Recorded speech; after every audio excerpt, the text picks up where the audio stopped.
traditionally when I grew up celebrate Kwanzaa. In the evening before you go to bed, you gather around the Kwanzaa table, so to speak. The elder in the family normally might say a prayer, pour a libation or something of the sort, and then someone conducts, quote unquote, the Kwanzaa program at home, where within a house full of people, you might even invite friends or other family over. You talk about today's principle is umoja. What does umoja mean? Umoja means unity. How could we practice unity more? This might be a good opportunity for a parent to point out to siblings things that they could be doing differently in terms of how they relate to each other. Y'all not unified. Y'all could have had that room cleaned up together. Y'all would have no emoji. Y'all, we need more emoji in this house. It's very practical. No, he's right. It's extremely practical. You gonna learn today. 1, 2, 3. Let's go. Are you ready? This ain't the radio. Are you ready? The Street Report Podcast. He raps for the DMV to the fullest. Hosted by Easy. Mr. President. It is great to talk to you. Raw and uncut. I'll let your boys, it's JC. DJ Khaled. What up, though? It's your boy Big Snoop, D-O-double-G. Rocking out with my nephew, Easy Street. Easy Street. The Street Report Podcast. Hosted by Easy. There are some people out there that still don't know what Kwanzaa is all about. So today, we talk about Kwanzaa. And by the way, before we even get into the discussion, this is something that we celebrate from the 26th of December through January the 1st. But we continue to practice and use the Kwanzaa principles 365 days a year. Please welcome DIALO SUMBRY in the building. Thank you. Kwanzaa Claus. Can we call you? We should not call anybody Kwanzaa Claus. I can't be Kwanzaa Claus. I can't be Kwanzaa. I can be Baba Kwanzaa. Baba Kwanzaa. Yeah, since my brother already tell all the kids I'm Baba Kwanzaa, I could be that, but I can't be Kwanzaa Claus. That's just it don't mix, man. Yeah, don't mix. That's like mixing like the Redskins and the Cowboys. These things don't go together. Exactly. So DIALO, you've been celebrating Kwanzaa for a long time, and would you break down, what Kwanzaa is all about and who created it? Okay, so Kwanzaa was created in 1966. It was created by Dr. Maulana Karenga. Kwanzaa is simply a celebration of family, community, and culture. I like to say for most people who might be confused about it, that it's simply a celebration of African American heritage and pride. It's a cultural holiday. It is a cultural holiday. It is very much a cultural holiday, and it's about the culture of who African American people are. But when we say that, we also have to look at African American as two parts, African and American. So where do those two meet? How does that happen? As you see, Kwanzaa is not an English word. It's an African word. So a lot of the principles and the idea of Kwanzaa came out of the 1960s, the Black Power movement, the reconnect, regain your culture, that I'm beyond black, I'm more than black, my heritage runs deeper than the color. So it's very much a cultural holiday. Mm-hmm. A lot of people feel like, well, is it taking the place of Christmas? What is that all about, man? You know, it's interesting. I grew up in a matriarchal family, stone cold AMEers, African Methodist Episcopal, stone cold. And one of the things I know is you can't mess with black people in their Christmas. So I'm not messing.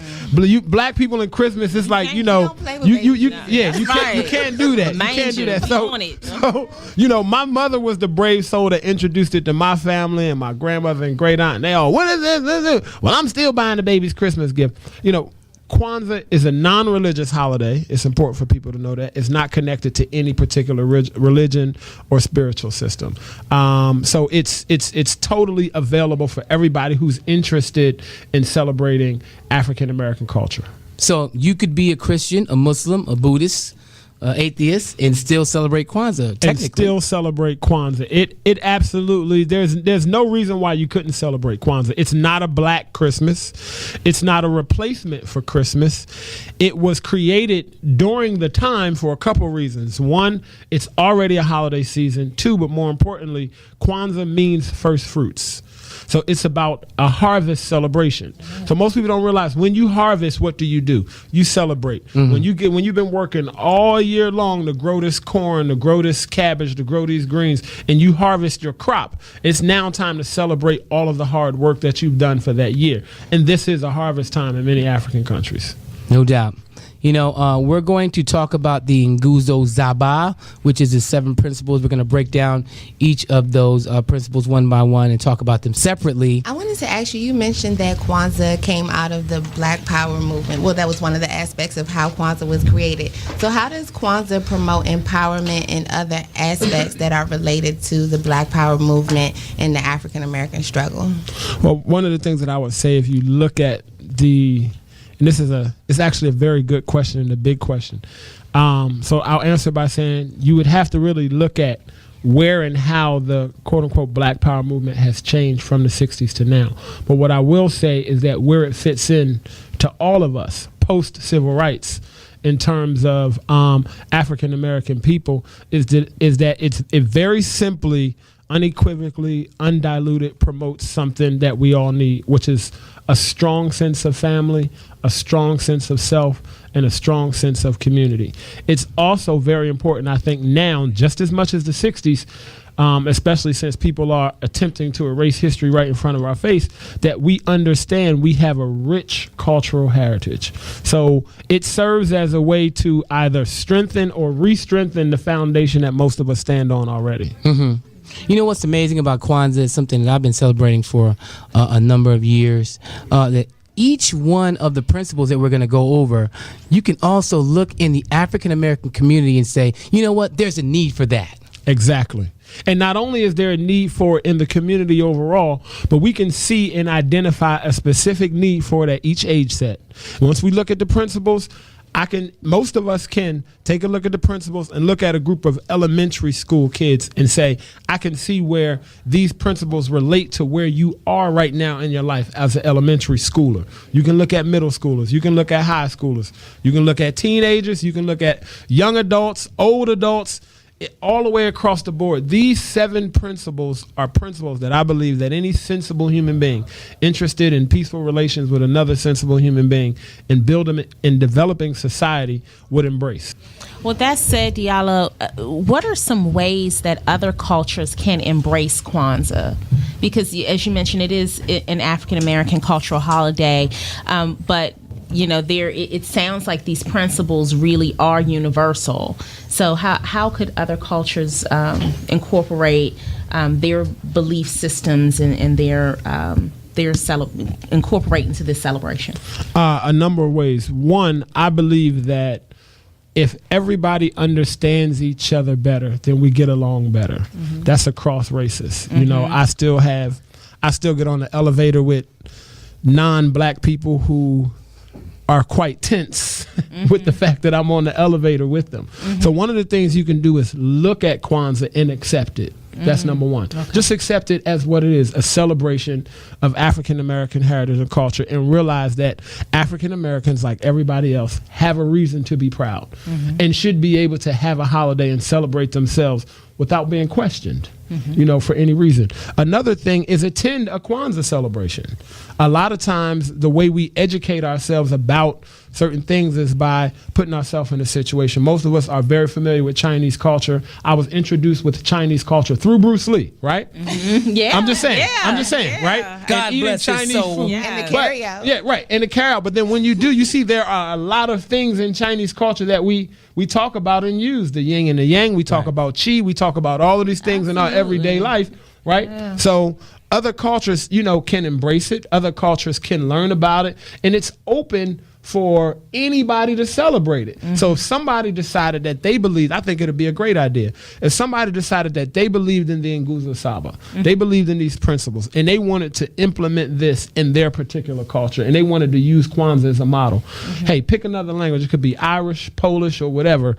Recreate the Nguzo Saba and these principles in different words, as long as you maintain the meanings and give the proper place credit. We need this everywhere.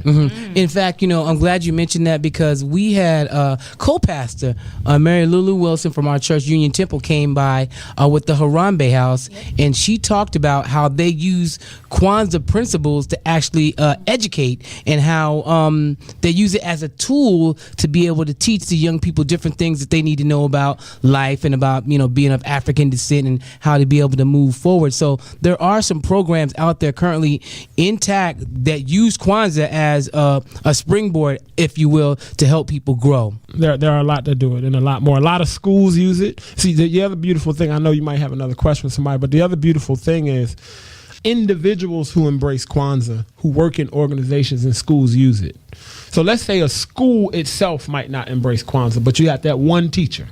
You got that one teacher who's going to make sure that every student who comes through their classroom learns something about Kwanzaa. You got that one teacher that's going to educate the rest of the school, make sure that one of those billboards in the hallway is set for Kwanzaa. It's going to make sure that you don't have a Christmas party, but you have a holiday party, because people, so you have these individuals who understand, and it's not anti-Christmas, it's not anti-Hanukkah, it's just more inclusive of everything.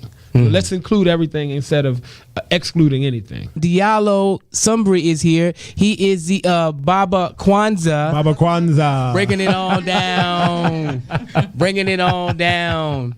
It's Tony. I just wanted to ask, what would the first day of Kwanzaa look She's about to say Christmas, wasn't she? It's okay. It's okay. It's okay. Was the first Me day and Tony of cool. We met Kwanzaa. outside. We vibed already, so I know what it is. Right. Well, I realized that I didn't mention Kwanzaa happens December 26th through January 1st. The first day of Kwanzaa is December 26th. What do we do on that day? And that first day is Umoja. Umoja means unity. So the way Kwanzaa works, I guess you could say that if you celebrate Kwanzaa at home normally, is you'll have a Kwanzaa setup in your house, which includes a kinara, which is the candle holder, the candles, mkeka, which is the mat, the muhindi, which is the corn, fruit, kikombe, the unity cup. You have this. I know, but I'll go back. I'll go back. Okay, I'll go back. I'm gonna get to the principle. I'm gonna go back and I'm gonna give you each one. I like that. The different. So you want me to talk about the Kwanzaa? Right. Yeah. Okay, so. And on the Kwanzaa setup, you have the kinara, which is the candle holder. And this is the candle holder holds 7 candles for each day of Kwanzaa.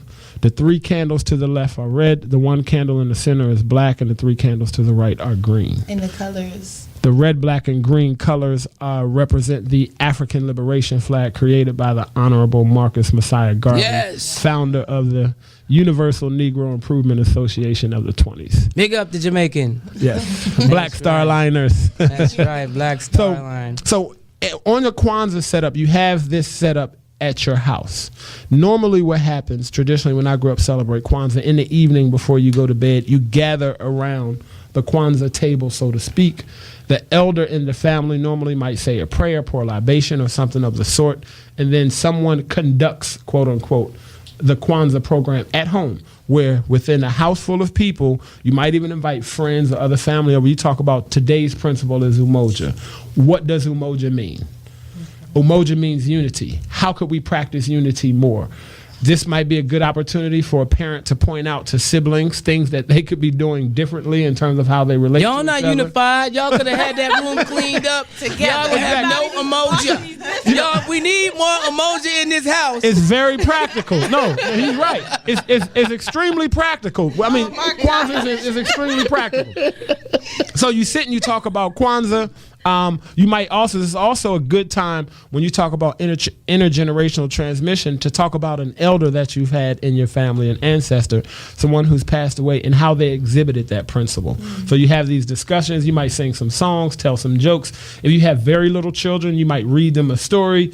You have a meal, you eat, you sing, you song. Whatever you do at home, you do that right there, and then that's pretty much it. And that's how you celebrate Kwanzaa at home. And you do that each day for each principle. Now, ideally, also, we want to remember that Kwanzaa are the last 7 days of the year, and you focus on these 7 principles, each principle per day, with the idea that the Nguza Saba and what you talk about each day, you're going to incorporate that for the next 365 days. So it's not just like, okay, now that Kwanzaa over, I can go back to beefing with my neighbors. No. The idea is during Kwanzaa, you kind of, the principles emerge to the surface, and then you embrace them and think, okay, next year, how could I practice Umoja more? What could I do to be more unified in my community? Okay, I can sign up for a committee at church.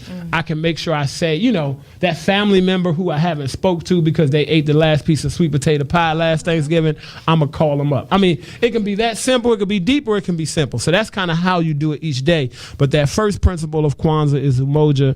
Umoja means unity. And that begins on December the 26th. We light the very first candle, and I believe that would be the candle in the center, which is the black candle, correct? Now, it's been done a whole number of ways. When I grew up, it was when I grew up celebrating Kwanzaa, we always lit the left red candle first, and we always did the black candle last for Imani. I've seen it done a number of ways. I've seen the black candle be lit first. I've seen, and I even asked my mother, like, Mom, we ununified in Kwanzaa. Why some people do, where's our emoji with the candle lighting? Some people do this and some people do that, So I'm beefing with the people who like the green candle first. So it's not. So while that's a part of the process, I will say that I've seen it done different ways. I grew up lighting the candles from left to right, left to right, left to right, and the black candle was always Imani, faith. What's beautiful about Kwanzaa is, as he tells us how his family did it, my family does it differently. Other families do it differently. However you want to fashion it, it's very flexible for you to be able to do your own thing. Of course, you have to follow the principles and discuss, unity in the family, community, nation, and race. But, how you decide to implement these things is totally up to you. So you don't have to wait till the nighttime and sit around a table. You can be active. You can decide that today we're going to go out and do something that's based on unity. We're going to clean the gutters of the street. My family is going to do that. The next day, so it's totally how you apply it. But the idea is during these 7 days, you're focused on these principles, and you're not just focused on them for the 7 days, but you're focused on them so that, okay, going into this new year, I need to figure out how am I going to live these principles every day. That's good. Day number 1, umoja, unity. We need that in the family, community, nation, and race. Hey, this is Daniel. I have a question about the second principle of Kwanzaa, Kuji Chakalia, self-determination, to define ourselves, name ourselves, and create for ourselves and speak for ourselves. To me, that seems almost like the essence of the holiday, like creating our own way of celebrating and celebrating our families and communities. What are some ways that people celebrate that principle, or that you teach young people to be able to celebrate and learn about that principle? That's a great question, and that's actually one of the easiest principles to teach young people. And I always say, how many of you ever heard before? I know I heard it when I was young, and your mother say, if he jump off a bridge, you gonna follow him? Monkey see, monkey do. If he jump out the window, you gonna follow him? And that's easy. So self-determination is really thinking for yourself, making decisions on a very basic level. Is just, when you're in school. Like I did National Collegiate Prep. Shout out to y'all. Did their school the other day. And it's like, after school, you got a paper to do. You can go to the library, go work on the paper, or you can follow the crew. The crew like, come on, son, we going to the gas station. And you wondering what's at the gas station, but you trying to think, should I go to the gas station to go do this paper? Go handle your business. Get your work done. You know what I mean? So for young people, that's a very easy thing to do. A lot of young folks get caught up in nonsense, and they don't have nothing to do with it because they with somebody. And they looking for any and every reason to lock up our young brothers and sisters. So just simple. Think for yourself and stay focused. I mean, that's on a very basic level. And, I'm glad you brought that up, because we see right now so many of our young people, even my children, watching them grow up, they're so impressionable, and there's so much pressure on them to, be looking at what other people, I want to have Jordans on because they got them on. I want to be cool because they won't think I'm cool if I don't have this gear or act a certain way or listen to a certain music. It's a lot of pressure. It's a lot of pressure. I'm going to say it's a lot of pressure. I don't think personally that it's any more pressure than any other generation had. I think the difference is we have so many more technological tools that speeds it up, and it feels like it's so much more pressure, but it's because it's everywhere. You can't, Twitter, Facebook, Instagram, TV, and the pressure is everywhere. But I feel you, Easy. My son, he's 15 right now. He in Georgetown. Him and his boys, because his cousin went to go get the Jordans, and they had this plan. We all gonna go together to make sure you don't get jumped. Make sure you can make it home. They had a plan. they had that Umoja thing working. They had Umoja. That's Umoja right there. We all gonna go with you. It's unfortunate they gotta think like that, but I'm glad they thinking like that. That's almost like the next principle. That's almost like Ujima. got that collective working responsibility down there watching each other's back shoe shopping. Yep. Speaking of collective working responsibility, I was going to ask you a question about Ujima, the third principle, and it's to build and maintain our community together and make our brothers and sisters' problems our problems and to solve them together. Now, I've noticed in the black community, most times when we come together, it's because of something tragic. Trayvon Martin. You know, there's a death, so someone has like a visual, and you mentioned libations as well, and you see people like pouring something for their homies, and they don't even realize that's an African principle. Ancestral memory. So I wanted to ask you, Ashe, Easy. He caught you off guard. Who you thought you dealing with? Baba Street, man. Easy, who they think they dealing with? This is Baba Street. You better tell him, D. Baba Kwanzaa and Baba Street. We out here. I love it. I love it. Well, I wanted to ask you to elaborate on some things that we can do as families to promote this principle. Collective working responsibility. That can be fairly simple, and then it can get a little bit more detailed. For example, some of us, or a lot of us who are really, really busy, we're always busy. There's always somebody in need, whether that's people chipping in to help a neighborhood elder who you know might need their grass cut and their hedges trimmed just because they really can't do it. And then it can also go a little bit deeper. For example, some of us are too quiet, and I believe we mind our business too much. You know, if we truly are brothers and sisters keepers, one of the problems that we have in our community and society in general is everybody's minding their business. That's why the divorce rate is sky high, because don't worry about it. You know, I seen your wife such and such, but don't worry about it. I seen your husband here, but that ain't none of your business.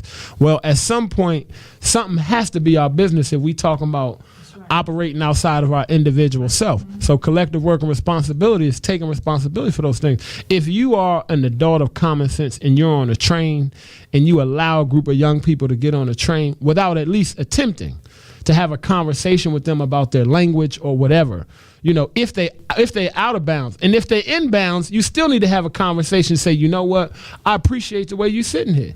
I can appreciate this. You know what I mean? And if they out of bounds, excuse me, brother, you mind watching your language? I know some of them going to get flipped out the mouth more, but it's our responsibility to take that step and, you know, to take care of our, and each other as well.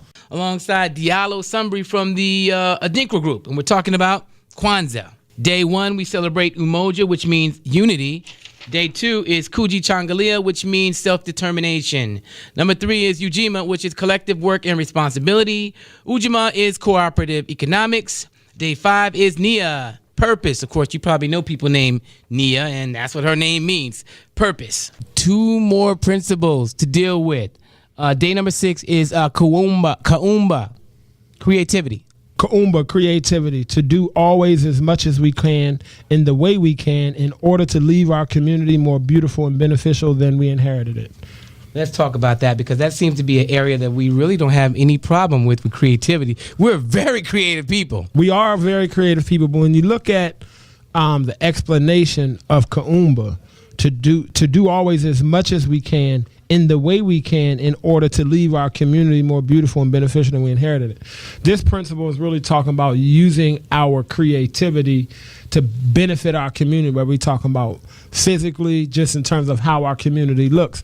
And if there's one thing we know about just driving down the street, I hate to say it, you know, when you enter a black neighborhood, right, the landscape changes, right? You can tell when some non-black people move into a black neighborhood because you got a couple of well-manicured lawns and, you know, and then some of the other houses are not. But it changes with economic status, and too. It does also change with economic status. So it's not just a race thing. It's not just black, white, and et cetera. But one of the things that we can do in terms of Kaumba and being creative is how we, you know, again, how we function within our communities and schools. I think our schools could be more creative. I think parents could be more creative with how they allow schools to partner with them, with their children. I think individuals can be more creative with kind of just some of the very basic things we do in our community, like, you know, community gardens. There's been a onslaught of community gardens, which I think is a very positive thing, not just because it encourages us to eat more healthy, but it gives us all something to do that's together. And that's a creative way to put healthy food on our table, is by doing a community garden. Another good thing that a thing that I love about DC that I'm proud about is that DC, the public art in DC, and the murals. But I definitely think it's really, really important for African Americans for us to have murals and paintings on walls and billboards and things that represent the best of us. You know, that represent a side of us that a child can see and say, oh, okay. And it's not just all leg and shoulder and neck, you know what I mean, and chest and breast. So in terms of how we promote ourselves in the public and just even how we promote ourselves in our community, I think Kaumba, something we do a great job of. We just know African American people are extremely creative. We just be using it in the wrong way. Yeah, I mean, not necessarily in the wrong way, but we could use it more in a different way. Well, you know what I'm saying? But when you like, in the wrong. Sometimes we use it in the wrong ways now. Sometimes you're right. Sometimes in the extreme wrong way. But I think it's something that we have to just give ourselves the credit for. Is like creativity is one of the things that we kind of have on lockdown. Like we are creative people. We have that. And the last principle is Imani, faith, to believe with all our hearts in our people, our parents, our teachers, our leaders, and the righteousness and victory of our struggle. Can you talk on that, please? And how do we teach about where we've come from and where we've been in a manner that is not, and I'm going to put it on the table, that's not black power. People are afraid. No, you're very right. I think one of the things that we can do is, and I'm going to use some of the other principles. For example, we have to be extremely creative in introducing young people nowadays to something that happened thousands of years ago, and we want them to see why it's relevant today. We got to be extremely creative, really, to help young people see why what happened in the 60s is relevant today. Why is that relevant? What does that have to do with me? And again, keeping in mind that these principles were defined and created for Kwanzaa as a holiday in the 1960s. We can see why this particular principle was extremely relevant then, the righteousness and victory of our struggle. I would say right now our struggle is the struggle to reclaim our children's minds and to reclaim our own minds, to reclaim some of the things that these principles are talking about. So it's to reclaim unity and what that means in our family and our community. It's to reclaim the idea and identity of self-determination when we were self-determined, when in a community, if there was a need for the community got together and fulfilled that need. So there are a lot of things that I think that a lot of ways we can use faith. But let me also say that faith has been our saving grace. If it's one thing we've always had, it's faith. Like African people, African American people, if it's one thing we have, it's faith. Like that is the thing that I think is probably one of the strongest principles in our community, is that we continue to have faith. Not only just faith in our God, but we also have faith in each other. A lot of times, and we think that we may not have faith in each other because it feels like we're always at our throats, but we believe in each other. Right. And when the time comes for us to get together, everybody I know you got my back. Right. When it comes to an issue of community, when it comes to an issue of race, when it comes to one of those situations where black people as a unit feel like it's us against them, somebody else got a problem. You know, one thing that I think we have to add into this conversation is this, and I've said this before, you know, I need to put this up somewhere on a mantle.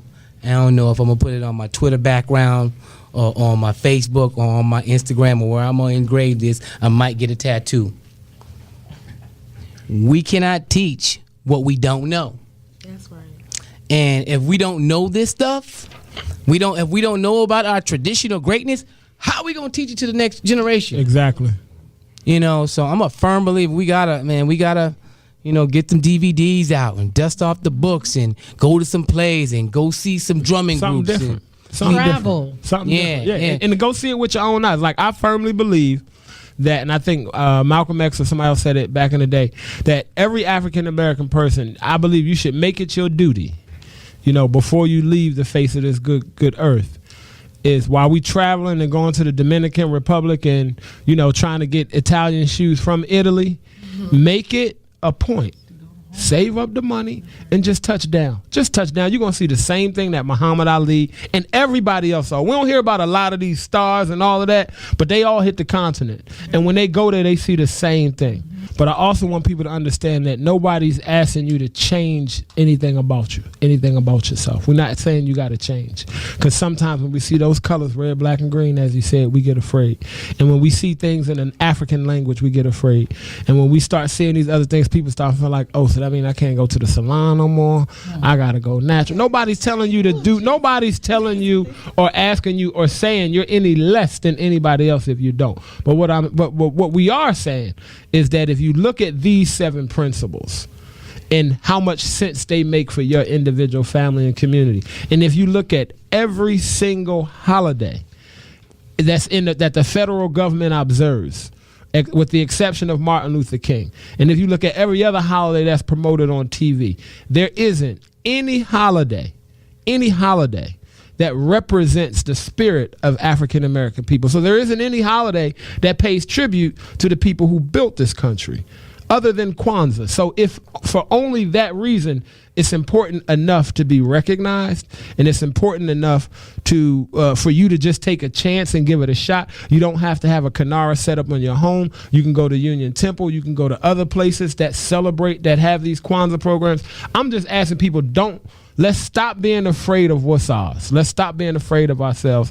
Embrace it a little more and use it as power. Use it as strength to take us to the next level. And you can still get money while you do this, people, because I know y'all like, can I get money still? Yes. U.S. dollars. Right. It's still in U.S. currency, but let's just do. So I wanted to add that, Easy, before you because sometimes people, and I know I talk with a lot of passion, and I don't want people to feel like I'm this guy that's saying, no, you ain't black enough. No, it's not. The blackest and most African thing you can do is say good morning to somebody and smile. Amen. DIALO, thank you so much for coming through.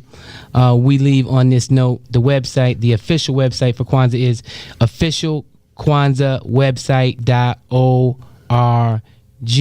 The Street Report is a podcast that primarily focuses on African American culture and a whole lot more. Make sure you subscribe to The Street Report wherever you listen to podcasts, whether it be on iTunes, Spotify, Google Play, SoundCloud, YouTube, Stitcher. Please hit that button and subscribe. I'll be dropping a brand new podcast every week. You might want to turn on your notifications.